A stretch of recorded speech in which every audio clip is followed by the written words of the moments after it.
Hey you guys, it's Britt. Tonight I wanted to jump on and talk to you about staying relatable on YouTube. I think this is an interesting topic and I had some thoughts, so if you're interested, please keep watching. Alright you guys, so I wanted to talk to you about this because it's something that's been on my mind as of lately. Ever since I did my last video on Love Meg, discussing, sort of how much she's changed over the course of her time on YouTube. It's something that I hear from a lot of people, especially people that consume a lot of YouTube content. People are no longer relatable, whether it's a beauty guru, a family vlogger, or anyone in between. Trying to remain relatable is, I'm sure, difficult for some people. And again, I'm never here to gatekeep or tell people that I know how to do everything right and this is how you should do it. But I do think that there are some things that I see a common theme, and if they could be approached differently or removed, it would keep these YouTubers relatable for a longer period of time to their audience. So let's talk first of all about the mommy vloggers, because I have seen many of them, and I've seen many of them both in history, like years ago, and also now. As far as being relatable, I think that, a lot of these vloggers, when they start out on YouTube, they have a really modest house. They're usually filming in just one area of their house because they're not showing their entire house to their audience. So you have pretty much like one or two different filming setups. You sit down, you do your video, and people don't really see what's outside that box a lot of times.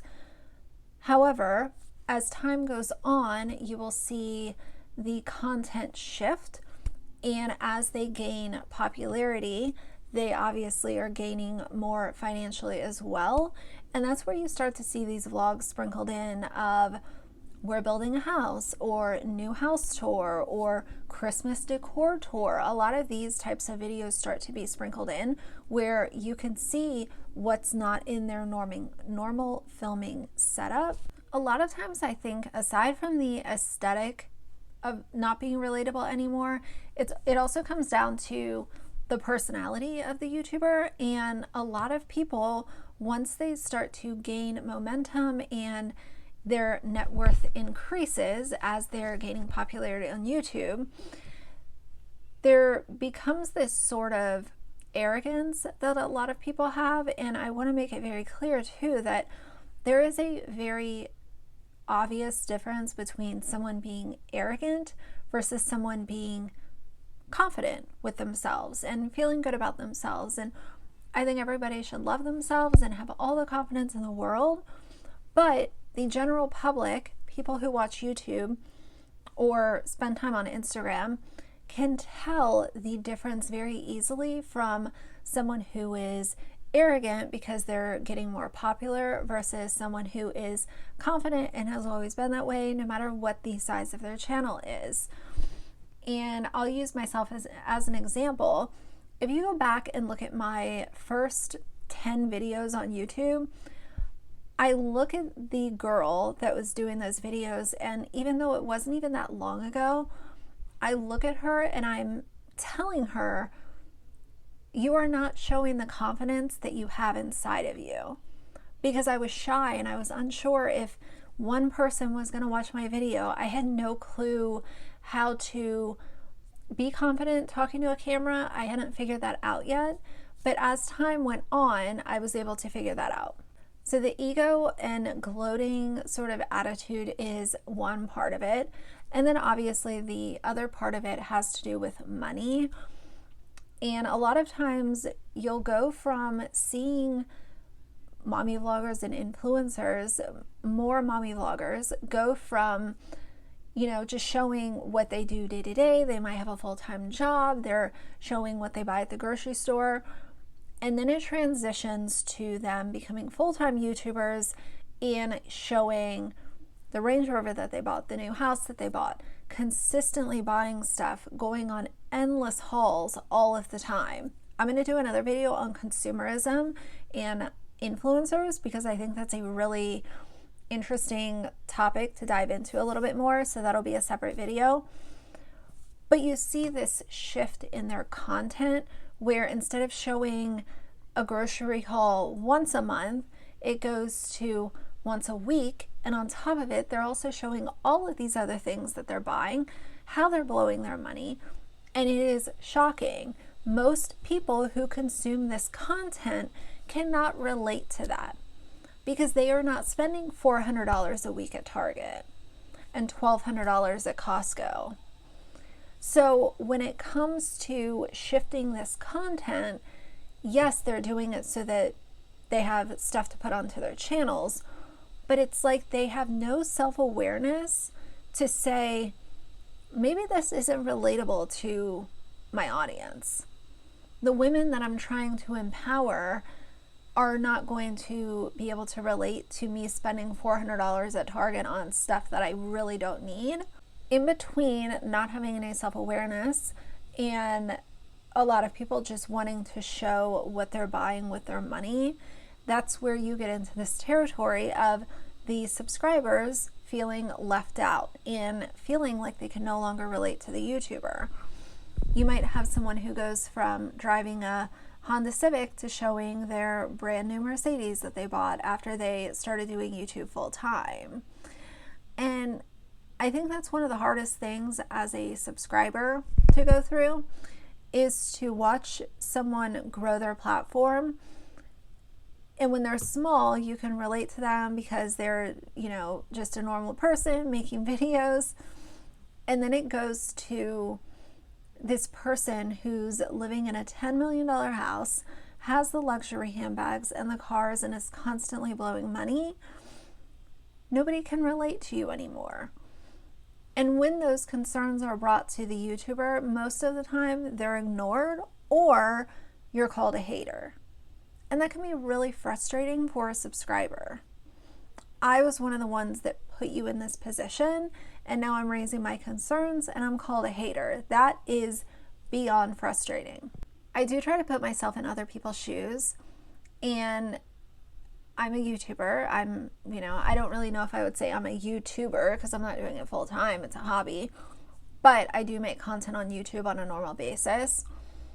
As far as me having self-awareness and making sure I'm always relatable to my audience, I've already decided that if and when I move out of my current house, there's not going to be I'm building a new house. This is, what I'm able to do. I have all of this stuff that I can bring into my house all of the time. A lot of them need to remember that not everything needs to be content. The other thing I see a lot is once the vloggers or influencers start doing YouTube full time, specifically the family vloggers, you'll see them do these routines, and I'm going to give you an example. Bits of Bree just uploaded this video, and it says, tons to do, productive mom motivation, shop, cook, work out, clean with me. The problem with this video, and I did watch it, is that her audience is not sitting at home in a massive house in Hawaii with the whole day open because they're influencers. So showing, all of this meal prep, and you have time to work out and, pick out cute stuff for your kids to wear, that's not relatable to your audience. I think instead of forming it like this video format of, all of this stuff that really can't be done if you have a mom who is working a full-time job, I would have structured the video to say, I realize that I have more of an open schedule than some of you might. This is how I would structure it if I was still working full-time. These are the hacks that I would do if I was still working full-time, because the majority of her audience works full-time and is trying to raise their children. I also think I look at this with a lot of the younger influencers where they will show videos of them buying mansions at the age of 19 or 20 years old, hell, even 25, 30. Showing this to your audience you are telling them, I'm no longer relatable to you, but please still watch my videos so that I can still get my AdSense check. The Ace family, I remember last 2 summers ago, I think, it was a big mess that they got themselves into because they pretended to work for a day. And they basically worked at this restaurant. I don't even think that it was actually all day. And you're pretending to have a job so that you can seem more relatable. Now, I do believe that YouTubers can be successful and stay relatable. One of the people that I think of when I think of an example of this would be Jenna Marbles or Sophia Nygaard. Both of them have had great success on YouTube, and in my opinion, they have both stayed pretty relatable considering where they started and where they went to. I realize that, Jenna has a really nice house and all of the things, but her personality doesn't come off like she is this big shit YouTuber. And that's why her audience continued to love her so much until she decided to step away from YouTube last year.